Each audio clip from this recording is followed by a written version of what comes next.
Welcome to the Deep Dive Spirituality Conversations podcast. I'm your host, Brian Russell, and today it's my privilege to have as my guest Dr. Beth Felker Jones. Beth earned her doctorate at Duke University, and she presently serves as a professor of theology at Northern Seminary. She's previously taught at Wheaton College most recently. She's the author of many books. She's a prolific author, and in this conversation, we're going to get into several areas of her expertise, but some of her best-selling books include Faithful, A Theology of Sex, Practicing Christian Doctrine, Introduction to Thinking and Living Theologically.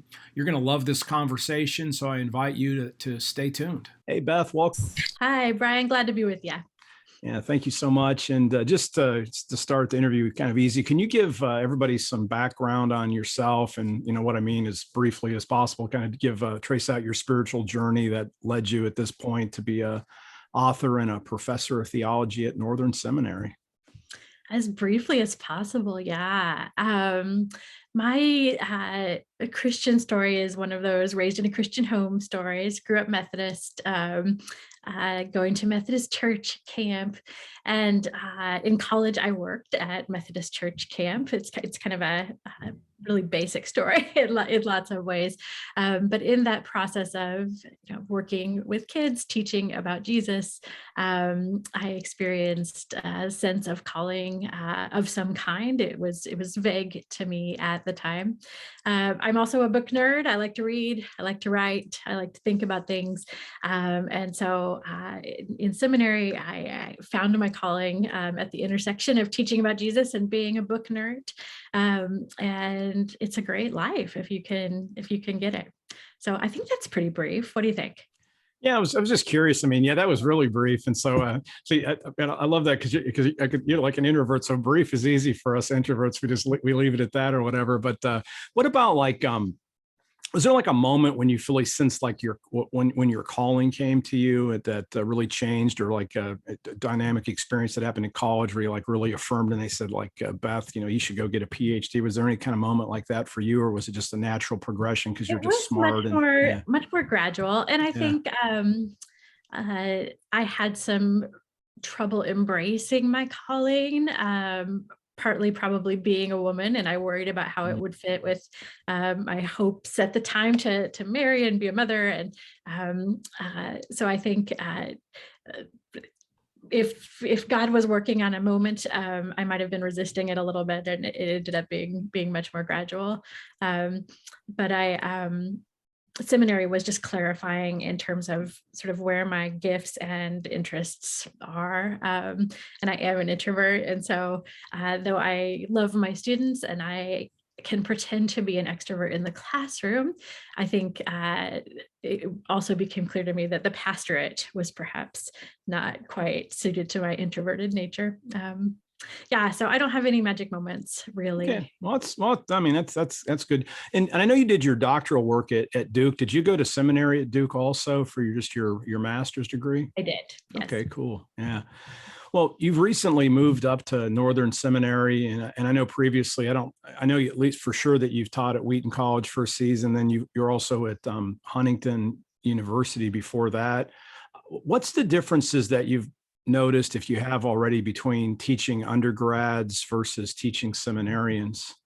Yeah, I primarily taught undergrads for 16 years, though for my whole time at Wheaton, I would teach the odd grad class, so it's not completely new to me. But I really am enjoying the change to adult students. I'll always love undergrads, and I still do, but it's really a joy to work with folks who are bringing more experiences, a little bit more dedication, a little bit more knowledge of how hard the world is with them into the classroom.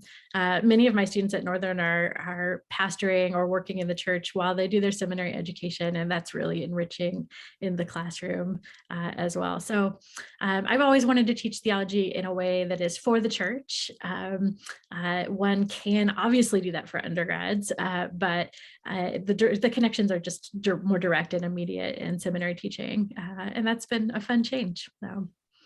And what about when you worked with all these younger people? And again, I'm assuming that most of your students at the Huntington and Wheaton were 22 and under, with some Traditional exceptions. college age. Yeah. Mm-hmm. So, what gives you kind of hope, or what did you learn about the future, or some of the challenges that emerging generations are bringing into the church? Kind of questions they're asking from working with undergrads for so many years. I definitely see both hope and challenges. I think across the board, my time in undergraduate teaching always made me hopeful for the future of the church, in the sincere faith and the desire to serve that I always saw my students bringing, as well as, I think, generationally, a kind of fresh openness to expressions of Christianity, which maybe their parents might have been more closed to. Right? Openness to everything is not good, but there are things that it's good to be open to. I think right now, people who teach 20-somethings are feeling a generational shift. It's the end of the millennials, and we're well now into Gen Z. And I love those new students as well, but I do think there's some special concerns. It seems there's a lot of cynicism. They've been through hard things. What they've experienced in the US politically is often very hard for them to sort through in light of their faith. And I routinely talk to students who feel like their parents are kind of losing it. Parents who they've admired as Christian mothers and fathers, who seem to perhaps be shifting allegiance from recognizable Christianity to something that's much more nationalistic. And many students find that confusing and sad, and are sorting through how to deal with that. I also think there's a lot of cynicism in this new generation. Millennials were supposed to be hopeful, and maybe the next generation isn't as much. Did I already say that? Cynicism? Well, I think I'm going to follow up on that after, but so obviously Yeah. that's obviously a critical piece of our context right now. Yeah. Yeah. They are not sure the world will be around for their kids. Yeah. They really, really are worried about things like climate change and nationalism and polarization, and at the same time, they don't necessarily know how to break free of that kind of polarization and move forward in hope. So I think as the church, we need to keep figuring out how to build things in a time of worry now. Yeah, so let me, I was funny. I was one of my guilty pleasure theologians is Paul Tillich, which you don't almost ever hear anybody from Asbury say that. But one of my favorite books is The Courage. It's my challenge. I like to read books that I feel like an idiot when I'm reading them, because I feel like I've read that book. I've read Courage to Be, I think 5 times, and every time I read it, I'm like, oh, okay, I'm getting a little smarter because I think I can understand a few more paragraphs in this book. But what made me laugh was I just started it again 2 days ago, and that whole book's about anxiety and stuff. And he just says, I think you read the book in like 1950s or something. And it says, ours is the age of anxiety. And I was thinking, like, dude, what would this guy say today if he was alive like 70 years later, if he thought, and again, obviously that was an anxious time, relatively speaking, right after World War II and stuff, but it's amazing. And so you mentioned cynicism, and that's one response to anxiety, is just to be, cynical about things. And you also see this deconstruction, it's like a buzzword now. And again, I didn't put this in the questions, but the way you answered about the undergrads, I'm just curious. At some level, people get stretched when they go to college. They get stretched when they immerse themselves in the faith. How have you found cynical students? How do you help them to find footing so they don't get caught into this, oh, let's do this cool thing and deconstruct our faith completely and then end up outside the church or whatever? Do you have any thoughts about that? And that could be the whole episode here. I do. I have lots of thoughts. Yeah. I want first to be empathetic for those who see themselves as deconstructing. Often what they are feeling like they need to take apart is not something that resembles classic historic Christianity anyway. And by all means, let's tear that down. But I'm a huge believer that classic historic Christianity is in itself constructive. I think it's good. I think it's beautiful. And so my biggest strategy, and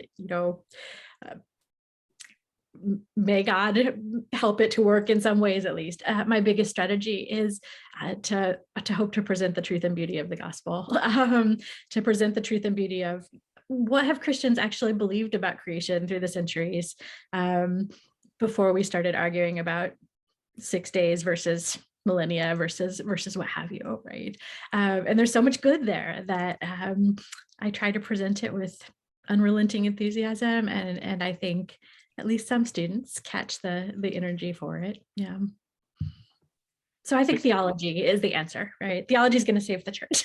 That's good. And when you say theology, again, can you just kind of define that? And I think, again, I've seen a couple of your books. You've written so much. I haven't read everything, but you root yourself. I think you know a lot about Augustine, and you know a lot about when you think of theology. So where do you kind of root the center for that? And how do you, when you say theology is the answer, what does that mean? And what would be like starting point for people listening that say, hey, I want to get a sense of the scope of the theology of the church that's robust and heavy and weighty, and not just maybe the sugar-coated version that we've been fed.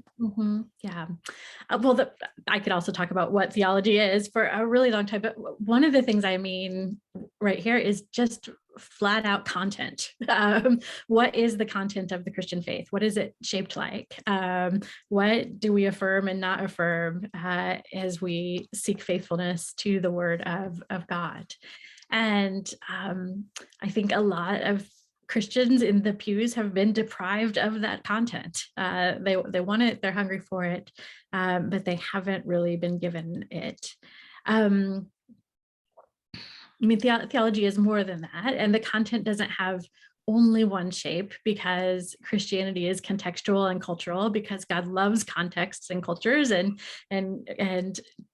delights to adapt, not that God adapts, but delights to make himself known, right, in our different contexts.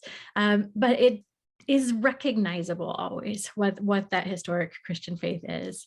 And I think for somebody like me who's had the privilege of studying it a bunch, what I'm able to do and then hopefully offer to students is see that shape, right? See what it looks like through the ages, what the kind of biggest picture consensus is in the church about what do we believe about creation. Again, it's never perfectly uniform, but I think it's absolutely recognizable. I have a book, Practicing Christian Doctrine, where I try to lay out that basic content in a way that is not particular only to one Christian tradition, but which, as best as I can discern, describes what most Christians believe, and tries to show how it's beautiful. No, and that is, I have to say, that's a very good book. And I know that several of my colleagues at Asbury use that for our basic Christian doctrine course as well. And, that is the one book that I'm the most familiar with that you've actually done. And just let that out to the listeners. Practicing Christian Doctrine is a fine book by you. And let me ask you a couple questions about your writing practices before we kind of go back down into the theology, because that's one of the things I'm most impressed about you, because you live a whole life. You're active in the local church. You're a mother. I mean, obviously, you're a wife also. You have all these different roles. You've just been able to do a array of books. You've written all these kind of popular essays where you engage with popular culture. I think that was with the Christian Century, I think you wrote for. Is that right? And then you have a whole bunch of books from a book on the Twilight series, which I think my daughters would have loved that at Once Upon a Time. And obviously I've seen all those movies because I had girls and stuff too. Seen them, all those movies like 3 or 4 times, I have to say, because they were playing continuously there for a while. So you have a book like that. And then you have this recent book on pandemic prayers. And then you have your heavy theology books. So how do you find time? Like, what are your writing habits that let you write as much as you do and live this full life, which is such a great witness for everybody? Oh, thank you. Well, like most writers, I don't think I write enough, nor have I been able to write as much as I have wanted. to write. And I wish I were the kind of writer who works steadily every day. I'm always aspiring to something like that. But the truth of the matter is my writing life has happened in fits and starts, rushing towards deadlines or taking advantage of an open summer or a sabbatical to do some serious writing. I have not ever become a really careful daily kind of writer. And I think that does have to do with family commitments and so on. I think the biggest, most important part of life for me in terms of being able to manage my vocation, both to the academy, and I consider writing a part of that, as well as my vocation to my family. The biggest, most important thing is that my husband is a real partner. We try to encourage each other in our work outside the home, and he truly shares the work inside the home. And I don't know how anybody with kids does anything without a real partner who does real work with and for the kids. So for instance, my husband even took family leave from work for a few years and was home with our kids full time while I was working to get tenure and promoted. So one of those kind of higher amped times in my life, but it has seasons, right? Some seasons are fuller of writing and some are less so. And I am hopeful that as I'm entering into a season where my kids are older, that I'll have more time to devote to writing. And that's because I really see it as what I'm called to do. I think that making decisions to prioritize what's most important lets people do what they're called to do. And so I try to say no to things that are outside of my sense of mission and yes to the things that are and get them done.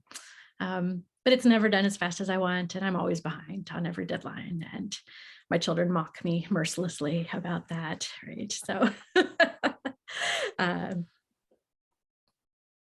if one is to be married and a parent and a writer, you need a real partner. No, I love that, and I 100% agree with that. I've written so many books over I've been remarried for 8 years, and I produced more in the last 8 years than I did in previous 20 years. So it was just I can just testify to the power of partnership, and it's a true blessing for sure. So how do you also decide? You obviously have partnerships and you're able to find the time. So given your wide interest in, I'm going to say brilliance, that's going to embarrass you, but you clearly have a fine mind. How do you decide what to write about when you actually have time to write? Yeah. In some ways, I've decided in a kind of ad hoc way as things have come up and I've weighed whether I want to take them on or not. So for instance, the book about vampires, right, about Twilight, came from a quick angry posting I did at a now defunct blog site, which somebody saw and asked if I'd like to turn into a book. And my first thought was, of course not. I can't write about vampires. No one will ever take me seriously again. And then my second thought was, if theology doesn't matter to teenage girls, why am I doing it? And so I said yes, right? I hadn't planned to do that, but I did it. And there it was. And some other projects that I've taken on have, I think, happened in a similar way. I'm not the most disorganized person in the world, but I'm also not the kind of person to chart my career years in advance in terms of what I think I'm going to do. And so projects have emerged from senses of passion, senses of need. The big book I'm working on now about conversion, big, hopefully not too long, but big as in it's taking me forever, grew out of a sense of need from the classroom and from the church, right? From questions I felt like were pressing among my students and in the life of the local church. It seemed like something I was being called to take on, and so I took it on. Perhaps more systematic thinking would be fruitful, but I don't know. Sometimes I think you have to go with it too. So yeah. That's good. Well, I just appreciate the honesty and the answer. And actually, I love the answer. It's good, especially the angry blog post turns into a book. It's just really interesting how things happen sometimes. But that's again, that's a great topic, and that just connects, like you said, teenage theology does matter to teenage girls also. And I think I appreciate that about your work, that you're accessible. You have some technical things, and then you have stuff that people can read, including books on prayers. What's your latest book called? I saw it on Amazon. It's about prayers for the pandemic. Yeah, it's called right? Pandemic Prayers. Oh, okay. And the subtitle is perhaps Devotions and Prayers for a Crisis. It's just a set of short devotional reflections written in the first months of the pandemic.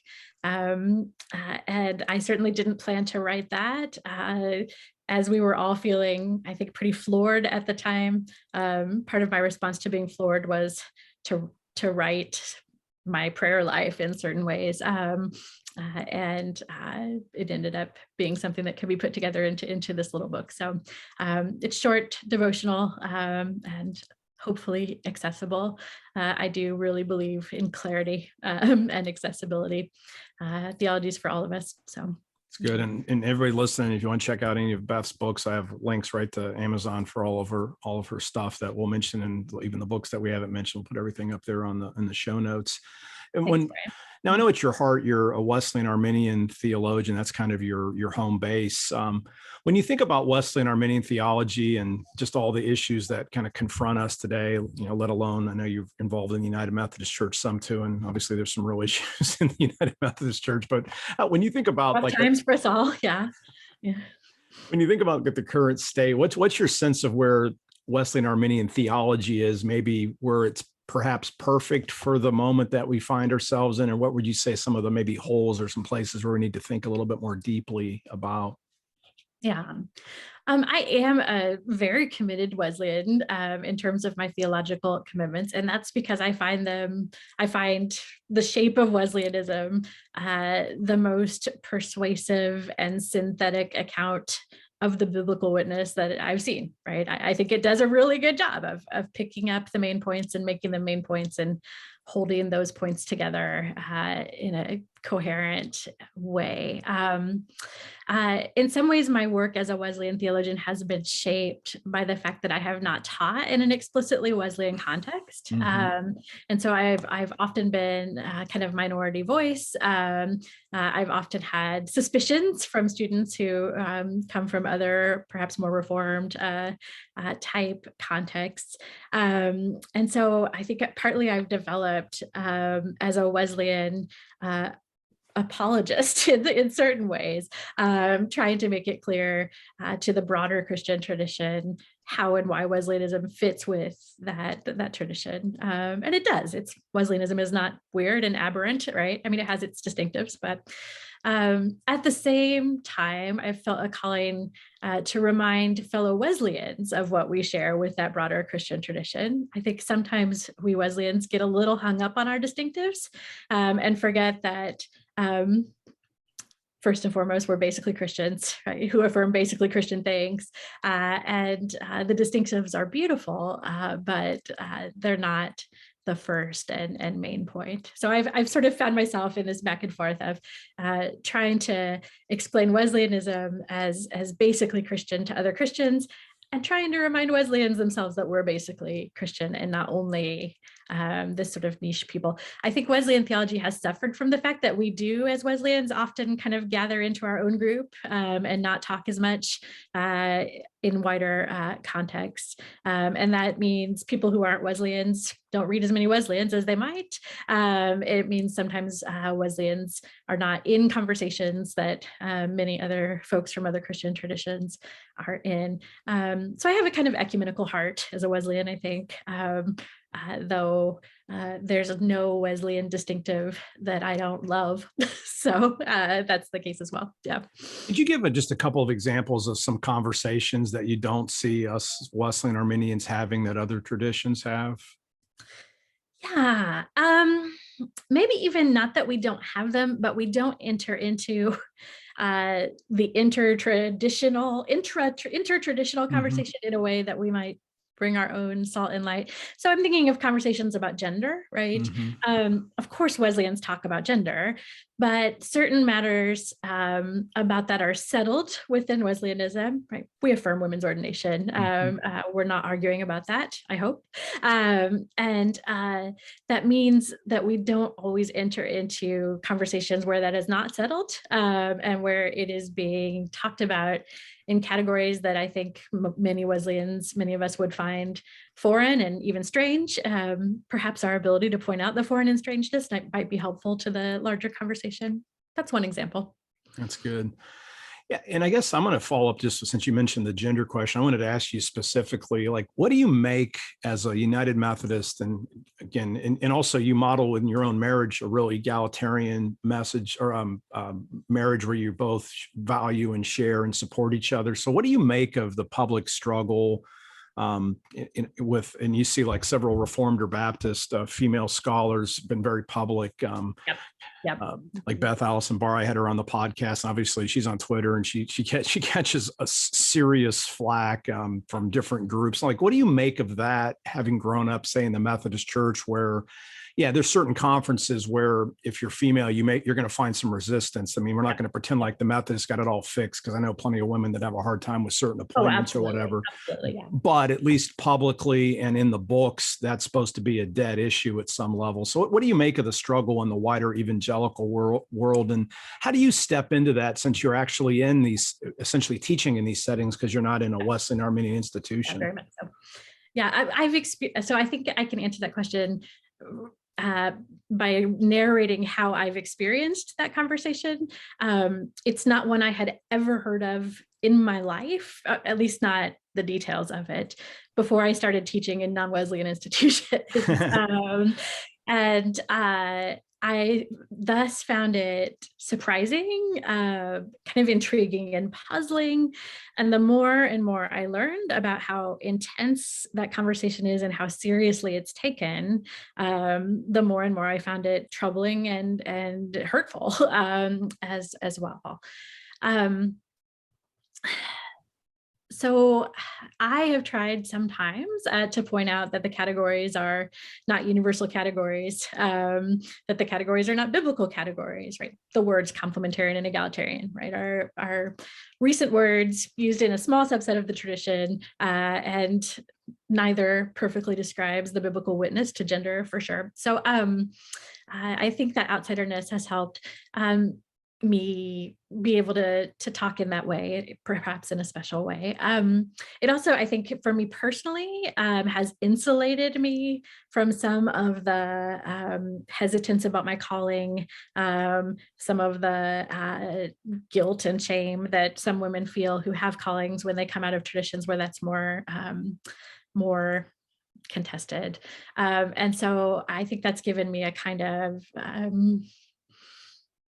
bubble of encouragement to sort of move in, even as I've navigated debates that I find really deeply troubling, and which I've seen hurt my students, hurt so many people in so many ways. I think the portion of the church that's talked most about egalitarianism versus complementarianism seems to perhaps be at a kind of reckoning point. And the conversation around Barr's work and so on is maybe a sign of that. And it will be curious to see what's next. I think the flourishing of women is inherent to the gospel. And I hope to see that recognized more and more. But Satan brings his attacks against such as well. All right. Well, thank you. I don't know if I answered all the parts of your question there, but. Well, I mean, it could have been, that's like almost like a can of worms question. I was just curious how you articulate that. Yeah. And I appreciate the way you answered it. Now, let me name really quickly. PSA at Northern Seminary, though it's not a Wesleyan institution, it's an institution which clearly supports the vocations and callings of women. And I'm really happy to be in a context like that. And I see how it helps women to flourish. So. And honestly, just you being a theologian, that's a great witness, just as a female, period, because a lot of times the women in the past have been like the education professors or whatever, all the kind of cliches in the past. So you actually kind of embody it by the very discipline that you teach without even having to say anything, which I think is a really powerful witness there too. What about my favorite part of Wesleyanism is entire sanctification, Christian perfection. And this isn't a shibboleth question at all. It's like, I'm always trying to find smart people. And in fact, I started this whole podcast looking for somebody that can articulate that doctrine in a way that makes sense in the 21st century without just going back and like, hey, what's Christian perfection? Then I'm going to quote John Wesley. It means you love God with all your heart and soul and mind and your neighbor as yourself. And I'm like, well, I already knew that. So what does that really mean? And how do you articulate? Do you have any ideas or find language that you find is helpful or resonate? And by the way, I'm not trying to make fun of anybody else for the way they answer it, but I'm like, what's language that you find really helpful and robust? Or is that like a doctrine that maybe made more sense in the 18th century than in the 21st century? It's my favorite part of Wesleyanism too, and I think it's our most distinctive as Wesleyans. I think that means that we should probably admit that it's rather strange. Admit that it is not the way most of the church has talked about things, and that perhaps then that strangeness is part of why we as Wesleyans exist, to highlight the sanctifying grace which is testified to in Scripture. I think my favorite way of thinking about it is, I think, a phrase from Albert Outler. I'm almost sure. The optimism of grace. Does that sound like Outler to you? Yeah, I think so. Okay, yeah. We'd have to look that up to double check, but optimism of grace. Grace can do big things, right?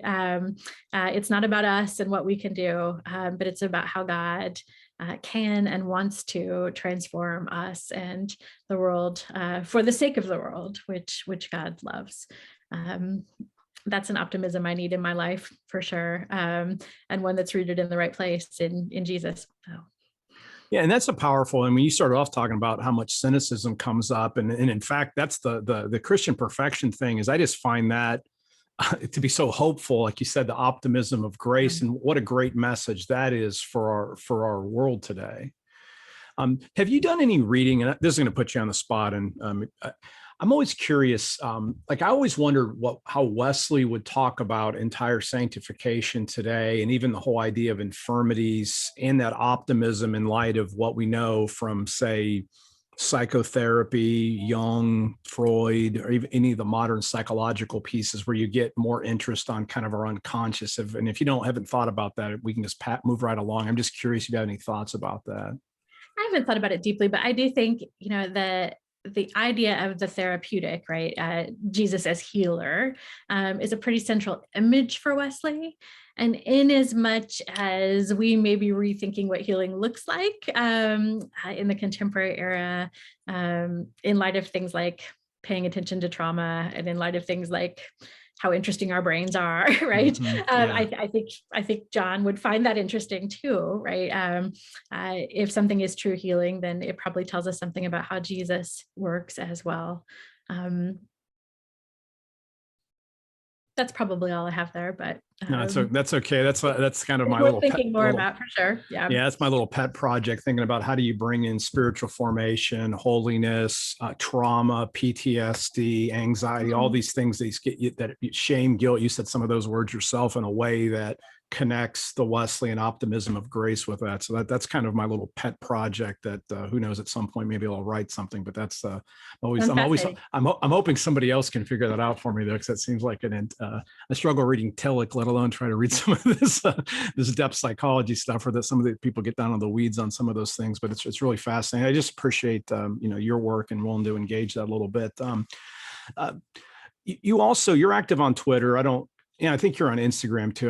And I see mostly your stuff on Twitter. So I know you're active, and I don't know if you just post and get off or how much you interact with people, but you kind of see what happens on Twitter, and it's not the prettiest place. And that's not even talking about the Christian version of Twitter, not just the political stuff. But what advice do you have for theologians or pastors, or maybe it's even your own best practices about how to use social media in a way that actually maybe brings people together or puts out kind of positive messages versus just, kind of stating the obvious and, trolling somebody or, just holding up the worst possible example and ripping it to pieces or whatever. Mm-hmm. Yeah, I am fairly active online, Twitter, Facebook. I do have Instagram, but it's mostly just pictures of my dog, who I love. I don't think there's a right way to sort of how to think through social media and ministry. I know people who stay off it entirely, and I respect that. I find it fun to be in touch with people I wouldn't be in touch with otherwise, and to learn about what people are thinking that I might not have known about otherwise. I think even in my own United Methodist Church, it's fascinating to me how little people in different segments of that church even know the other segments exist, right? There are progressives who think the whole church is progressive, and evangelicals who think the whole church is evangelical, and everything in between. And I love the idea that we might be able to actually talk to each other and listen to each other. Not that always works out so well. So I try to approach social media from a position of appropriate vulnerability, kind of joking about things in my personal life sometimes, or questions I might have, but also with my bigger sense of mission in mind, which is that theology is good for the world, and that talking about that can be comforting and helpful to people in different ways. So I had a fun conversation with a woman from church in the bathroom on Sunday. She said, I always read your posts on Facebook. I would never comment, but I just think it's so interesting to see what people talk to you about. And, sometimes I have other friends who are theologians. We might talk on Facebook. So, it can be fun as a window into places that we wouldn't otherwise have windows into. Don't be mean. Don't try to explain people's professions to them. And it definitely all has to be taken with a grain of salt. I think if you find yourself agonizing over what someone said to you online, maybe time to get a little space from home. No, that's actually good. That's what I do. And if I ever get any negative comments, which I do from time to time, I just always write thank you or good luck or whatever, and just leave it at that, because it's like, just end it. Because I never try to put anything. I try to never put anything negative up online, because it can just be misread so easily. And I find that even in emails. So I appreciate your public face, and I don't use Facebook, so I think it's cool. So you actually post longer blog posts and stuff on Facebook. Is that what you use it for? I often double post something on Twitter and Facebook. So if I do a Twitter thread, I might post it as a single post on Facebook. Yeah. Okay. Well, I'll try to put links to that if people want to connect with you on there, because I think that would be a great way to engage with some of your work too. Well, I always welcome said connections. No, that's good. That's what I like to. I've got to make a lot of friends on social media. I don't think I've made any enemies on social media. So I've mostly made friends. I do appreciate the fact that you can meet, like you said, lots of people from different groups and hear things. If you're open to moving outside of your own silo, of course, which you obviously are. So that's good. Let me just ask you a couple of, I think, shorter answers, and then we'll wrap up the conversation. Again, super grateful for taking time to talk with me and everybody listening here today. So, what would be next for you? And you've written so much, and you said you don't really necessarily have an agenda, so maybe you can't answer this question, but is there like a book deep inside of you? I like to ask this question, see what people say, that you're kind of afraid to write. I don't mean like you're shaking in your boots, but that would make you nervous, that you feel like you have to really step up into a higher level to be able to write it. Yeah. So I have several ideas brewing, but I'm not letting them come to full shape even in my mind, because I'm trying to finish a couple of things. Yeah. I'm finishing a short book called Why I'm Protestant for InterVarsity Press, and that should be out soon. And then I need to finish this conversion book, which I have been working on for a long time. But I named that because it is, I think, the book I'm afraid to write. And the reason I've been working on it in many ways for such a long time is that. And I think that though dragging it out for a long time has been exhausting and frustrating for me, I think when I finally get it done, it will be a better book, because I've learned things about how God works in life over that period of time.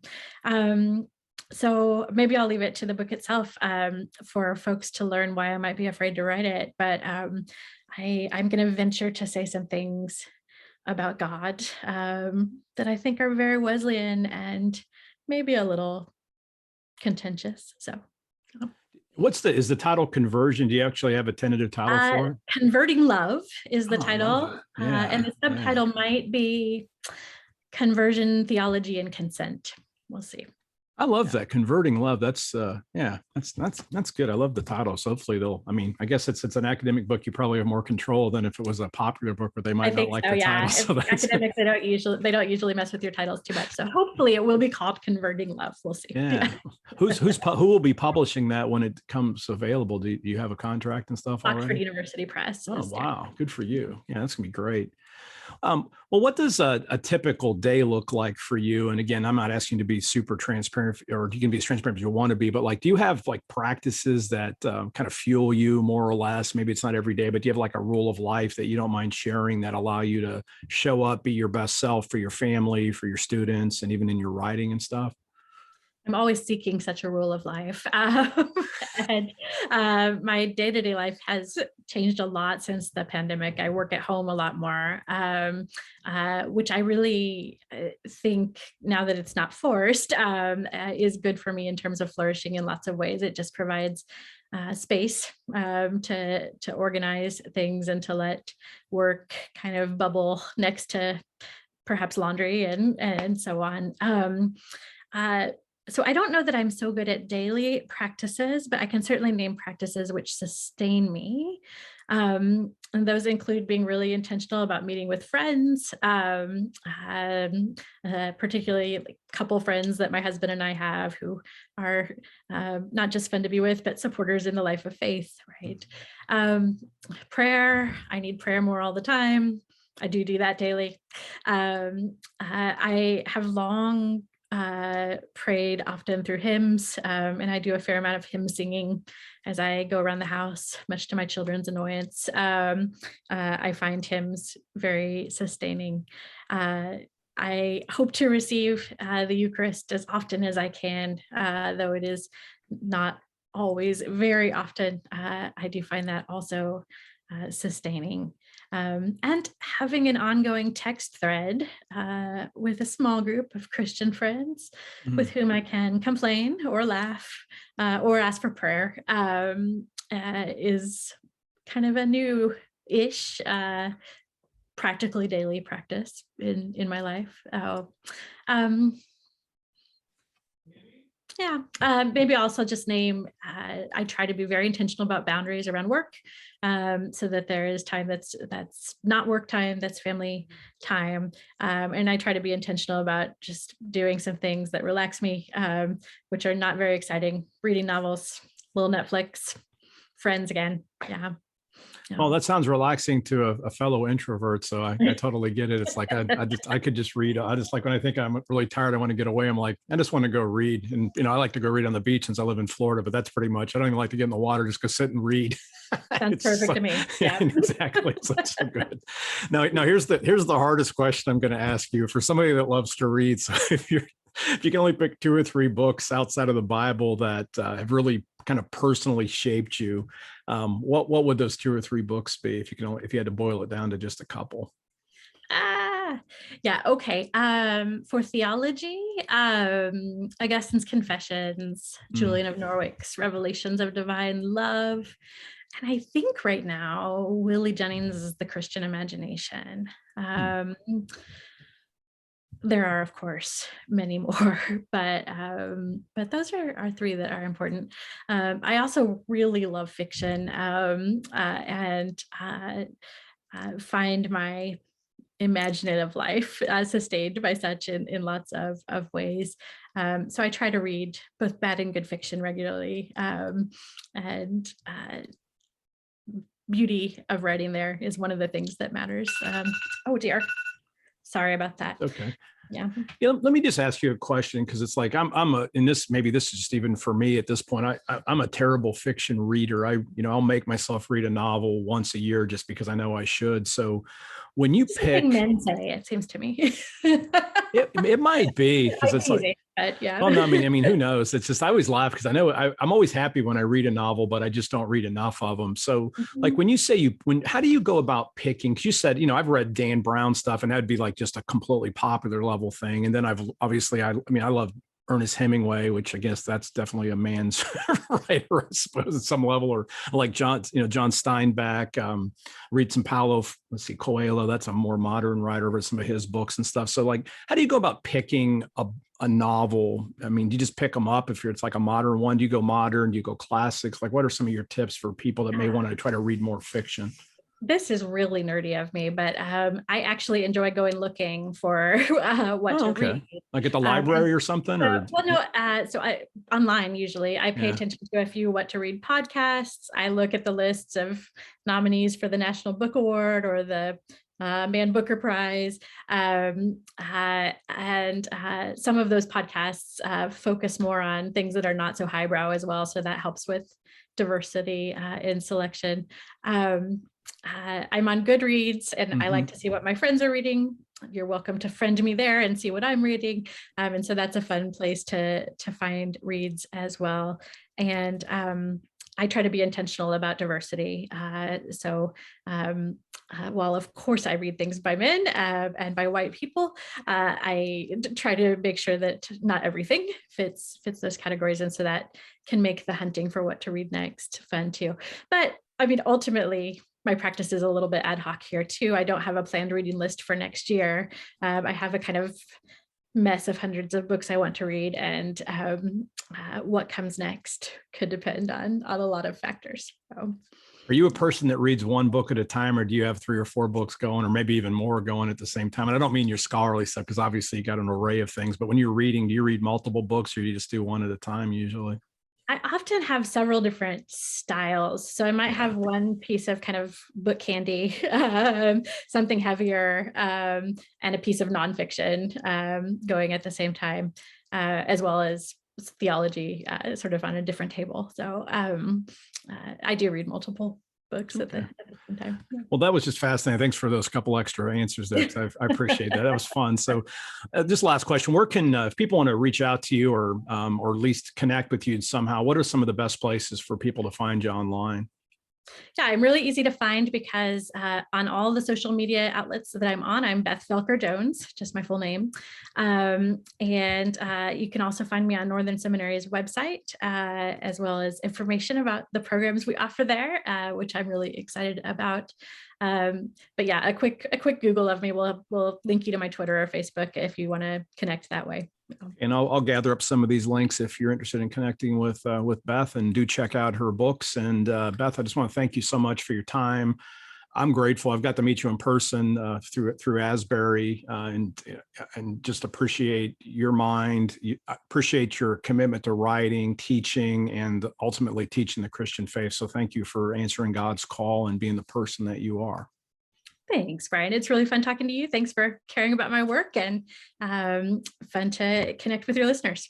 Thank you. And thanks everybody for listening to this week's episode of the Deep Dive Spirituality Conversations podcast. And especially appreciate those who've made it all the way to the end. And until next time, live by faith, be known by love, and be voices of hope to others.